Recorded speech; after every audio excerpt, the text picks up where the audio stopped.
Okay, let's do this thing for the one and only time. My name is Yash Kapoor. I saw Sam Raimi's Spider-Man 1 back when I was a kid, and for the rest of my life since, I've been one of many Spider-Man fans.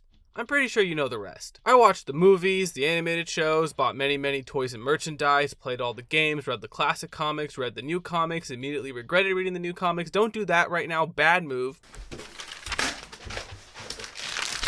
Dressed up as him for Halloween, and that's pretty much it. Look, I'm a fan of the character, and sure, I've been through some ups and downs. Maybe I haven't loved a story or two, or several of them, but after everything, I still love Spider-Man. I mean, who wouldn't? So no matter how many stories I don't like, there's always one that pulls me back in and makes me love the character even more, because the only thing standing between me and my love for Spider-Man is me. Spider-Man Across the Spider-Verse is a masterpiece, the greatest first half of the best Spider-Man film of all time. Breaking all pre-established rules of what an animated movie can be from minute one, Across the Spider-Verse is firing off on all cylinders, a technical and creative triumph of animation, composition, editing, storytelling, and a cornerstone of what is possible with the cinematic experience. Not since the invention of sound has there been a defining moment in the history of filmmaking. This movie, and its predecessor, and the upcoming Beyond the Spider-Verse next year deserve to be seen on the biggest screen possible by everyone, to be experienced by as many people as it possibly can, and further shown to the future generations that will forever be inspired by it. Right now, you're probably asking yourself, aren't you being hyperbolic? Recency bias much? The story isn't even over. You're just going to be disappointed if Beyond the Spider-Verse isn't good. To all that I say, you're right.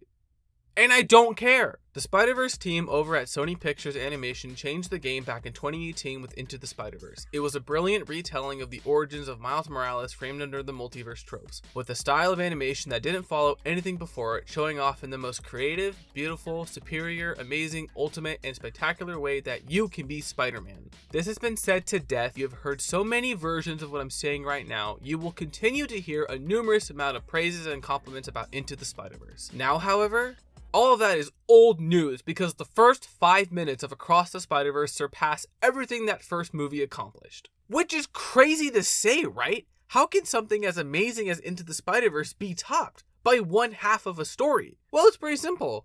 Actually, it's not that simple. In fact, it is really complicated and I'll barely be scratching the surface here. But before I go into the rest of the video, from the bottom of my heart, I sincerely recommend that you go see this movie as soon as humanly possible. Because this is a once-in-a-lifetime moment, a landmark of the medium.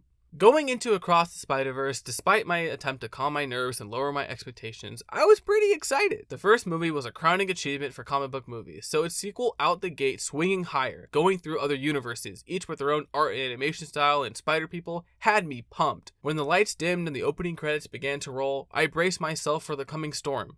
I was not prepared for what the next 2 hours and 26 minutes brought. Starting off with exploring the lives of Gwen and Miles in their respective universes without any multiverse shenanigans at first was something I never thought I would get in a sequel to Into the Spider-Verse. Not only are each of their respective Earths beautifully realized, but both of their characters' emotions and conflict felt grounded and, most importantly, sincere. Gwen pushing potential friends away because of the guilt of killing her best friend, and Miles having to struggle keeping his secret from his parents, but at the same time having them trust him enough to let him go his own way. These two sequences last almost 15 to 20 minutes. I genuinely lost count. I was just so immersed in their stories and invested in seeing what would happen. Will Miles take down the spot in time to meet with his parents? Will Gwen ever reconcile with her dad? Will the two of them find the way to go forward without looking behind them? And then the multiverse happened. It's hard to convey just with words the wizardry and dark magic that happened to not only even get this insane idea to even function, but to do so without any visible shortcuts in the most fresh and talented way possible. I sound like a broken record, but the sheer force this movie brings will knock your socks off. The music is also beautifully woven into the story. Returning composer Daniel Pemberton is working overtime to top himself, bringing in all these different genres and instruments together to seamlessly transition between the dimensions and cut into the core of the character's emotions and feelings.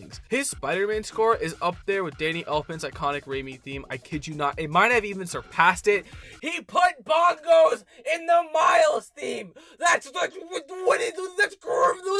somehow all of this, and I mean all of this, beautifully spins the web that is the exploration of what it takes to be Spider-Man. and whether or not whoever dons the mask is truly doomed to live a life of sacrifice. Spider-Man and getting beat down go hand in hand. Some of the best Spider-Man stories explore this tug and pull between their two worlds, with the constant act of getting back up in defiance of it a dramatic high point. Miguel O'Hara's drive behind setting up the Spider Society was in order to make sure those stories go uninterrupted, undisturbed by the threats of the multiverse, keeping the canon of Spider-Man alive. However, when Miles learns that his father has to die to keep that stability, he rightfully questions what is the point of being Spider-Man if these events have to happen. If you could save the life of a loved one, or someone, why wouldn't you? It's the two sides of great power and great responsibility. Should you use your powers responsibly, even if it means losing loved ones, or do you have a responsibility to use your powers to save your loved ones, even if it might doom the universe in the process? This phrase itself is the epicenter of the Spider-Man character, and in Across the Spider-Verse, it is part of the crux of the conflict.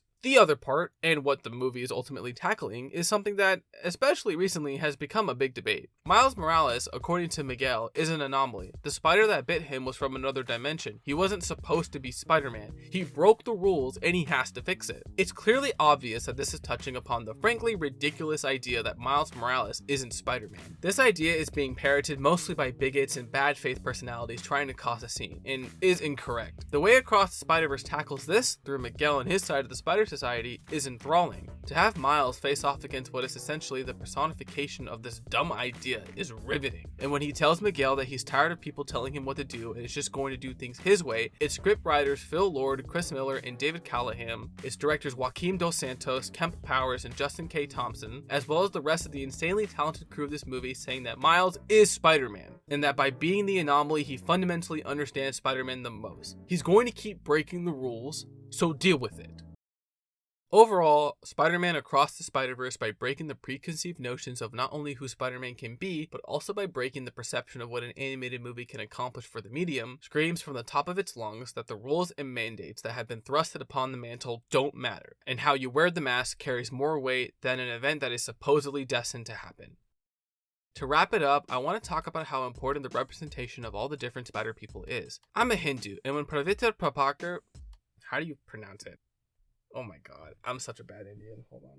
And when Spider-Man India was announced to join the cast, I was even more intrigued. It's one thing to watch someone else who isn't Peter Parker be Spider-Man. It's another thing to watch someone who looks like you be the wall crawler. To see not only an entire universe lovingly created that bears the styles and motifs of my culture, my heritage, but to also see a Spider-Man on the big screen with the same skin color as me, it was a heartwarming feeling and a reminder of the impact this character can have. To have someone that looks like you, that has a facsimile of your personality and thoughts, to be able to carry your voice and personhood on their back in a positive way, on the biggest screen possible, is why representation in these big tentpole IP mediums matter. That doesn't just apply to me, it applies to everyone. The world is a wide spectrum of different types of people and backgrounds, and the Spider-Verse movies have done a terrific job with highlighting this in an authentic way without it feeling fake or a mandate to hit a demographic. At the end of the day, I'm just so thankful that Pavitra Prabhakar, Hobie Brown, Jessica Drew, Margot Kress, Miguel O'Hara, Gwen Stacy, Miles Morales, and the rest of the Spiders can stand toe-to-toe with Peter Parker, the one who started it all, and share the Spider-Man name.